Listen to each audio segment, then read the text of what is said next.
judge. Okay. You brought this case before the court. What's going on?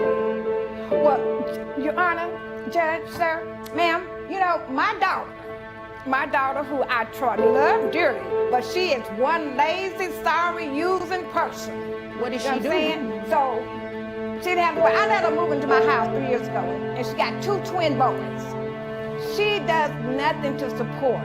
Our agreement was that she would pay $400. We never had no agreement. We ain't never had no agreement. $400 on rent. Hold on 1 second, Miss Faye Foster. Excuse me. She came to court to expose her own daughter. Miss Faye Foster doesn't hold back, calling her lazy and sorry. But this isn't just a family argument. It's a plea for help. A grandmother raising twins with no support. When the daughter snaps back, the courtroom starts to heat up. And what the judge says next, you won't believe it. Stay tuned. The truth is only beginning to unfold. You will not have any outbursts like that. We just want you to let her say whatever she wants. I'm just going to sit here and let her say what she wants to while I'm speaking to her. And when it's your turn, I will allow you the opportunity to do the same thing. There will be no more outbursts. We're clear? Okay, thank you. Go ahead. Okay, so we agreed that she would pay $400 a month, plus she would pay $275 a month, so I put her kids in insurance. Okay. And since she's been there, she's maybe given me a total in 3 months of $200. It's always some excuse why she couldn't pay. And I said, and I told her, I'm on a fixed income. The judge lays down the law. No more outbursts. Emotions are high, but the courtroom must stay in order. Mrs. Foster explains the real issue. Her daughter promised to pay for her kids, but barely delivered. Only $200 in months. Excuse after excuse. And Miss Foster is living on a fixed income. This isn't just about money. It's about respect. And the cracks in this family are growing deeper. You're not ready for what's next. You know, and I'm doing all this for you and the kids. I'm buying the food, paying the electricity. You know, I'm the one to get up and take them to school in the morning while she's asleep. You know, and she has a job. Plus, she does braid people's hair on the weekend. Where does she work? What does she do? She works at a telecommunication company. Okay. And I think she said she's a customer service somebody thing, but And she braids hair on the side?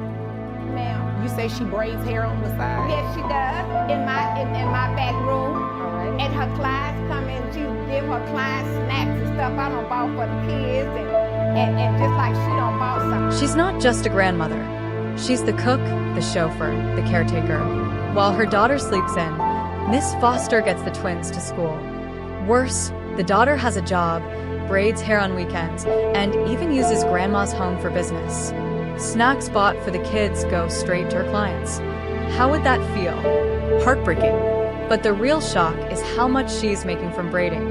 Don't miss what she reveals next. So I told her, you will have to start doing better. All right. And she told me, Wait a minute, Miss Faye Foster, let me stop you really quick. Okay. You said she braids hair in the home. Do you know how much money she makes roughly on average a month? well, I know she charges about 300 to 400 depending on the length of your hair. Mm-hmm. And she normally on the weekend do at least 3 to 4 heads.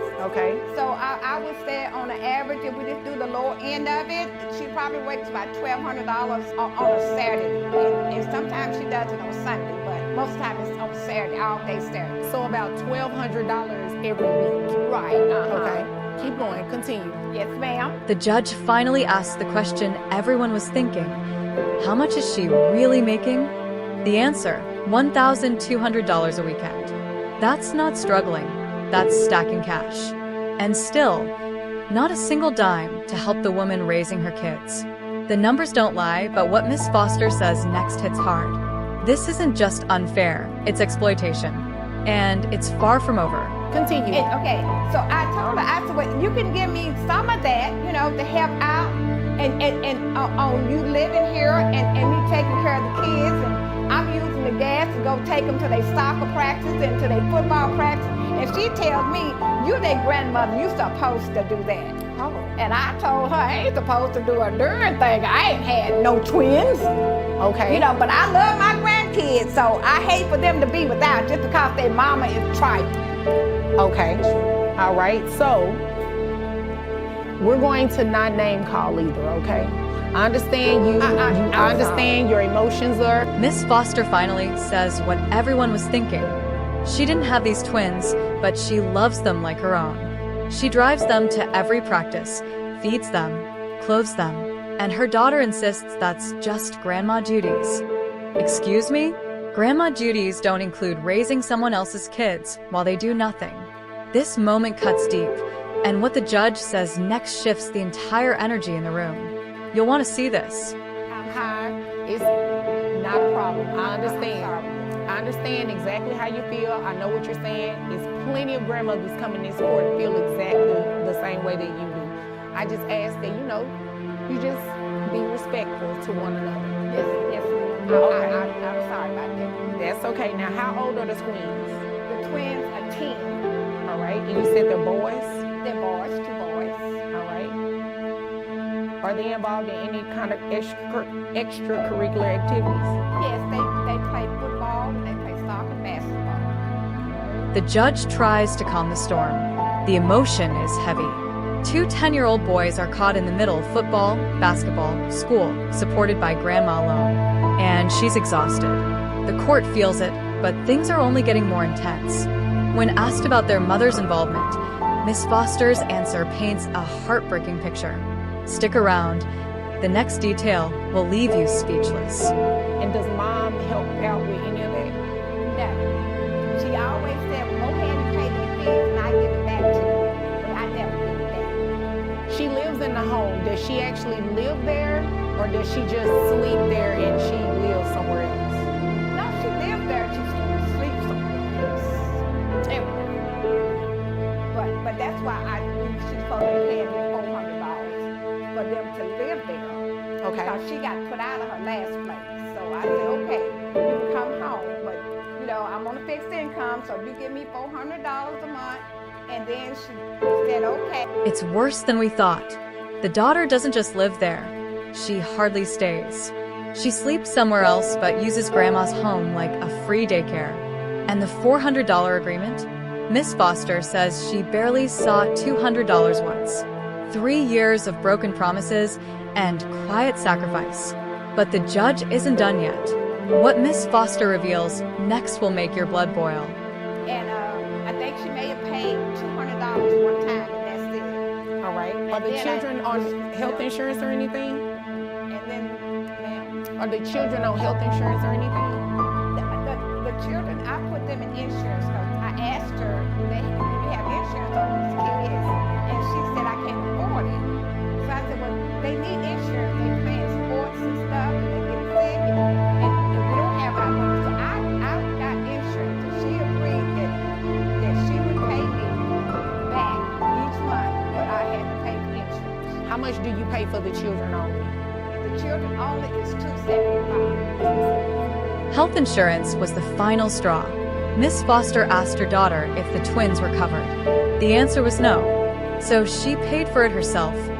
$275 a month. No help, no payback, just another broken promise. She did what needed to be done for their safety, but she's tired. This isn't just a legal case, it's emotional labor.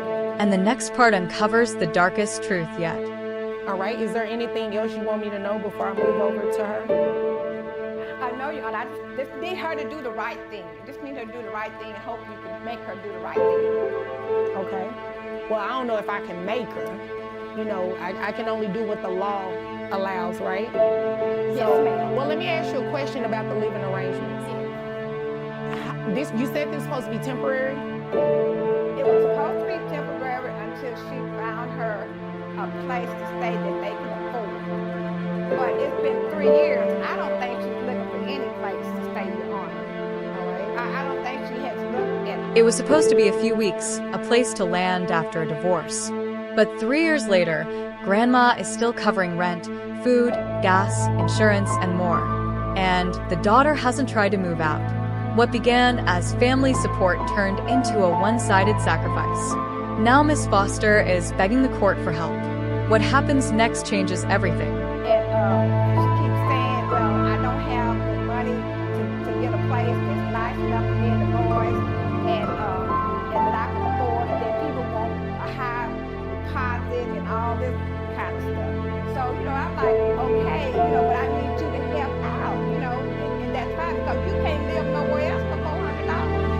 Okay, yep, that's a good point. That's a good point. All right. Is there anything else you want me to know before I move over to her? Yes, Your Honor. She, she's always gone. She doesn't attend her Miss Foster said it clearly.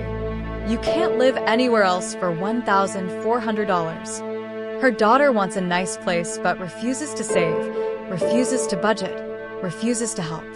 This isn't about money, it's about priorities. And hers are parties, friends, and excuses. This isn't just one woman's struggle, it's a lesson. What the judge asks next puts everything into perspective. You won't believe her response. Because she said, she got to go out with her girls and kick it, or she got to be with a man and kick it. And so, I was like, you're not even trying to be a part of these kids' life. You just want to advance the degree and let somebody else take care of the kids. Okay. And that, Okay, so it's just too much. can I move over to her, or is there anything Yes, else? ma'am. Go ahead. Okay. Now, you have the opportunity to let me know what you want me to know respectfully. So, what's all that about? The huffing, puffing. Because she's lying. She's telling half-truths and sitting over there in her Christian outfit like everything she's saying is the gospel. She's not just absent, she's out living her best life. While grandma cooks, cleans, and cries, the daughter is out partying with friends and spending nights with men. Her kids are barely a thought. The courtroom goes silent. Miss Foster's voice shakes, but her message is clear. Someone has to step up. The judge turns to the daughter, and finally, it's her turn to speak. Yes, I did. Me and my children did move in with her 3 years ago. But what she didn't say was, it's because I had a tragic divorce with my ex-husband, who her and her church members just wanted me to marry this guy because he was so churchly and good. And he ended up being the devil. And in our divorce, he wiped us clean. And my credit was messed up. He took all the money and he left. And he did all of that. And so it left us devastated. So my mother said that it was cool for us to come and stay with her while I get things together. The daughter finally breaks. Her truth hits like a punch. A tragic divorce, a controlling ex, destroyed finances, ruined credit. She claims her mother pushed her into the marriage, and now she feels abandoned. But is that the whole truth, or another excuse? The courtroom is tense. The story isn't over yet. Stay tuned for the next part, and don't forget to like, comment, and subscribe so you don't miss what comes next, because what's coming changes everything.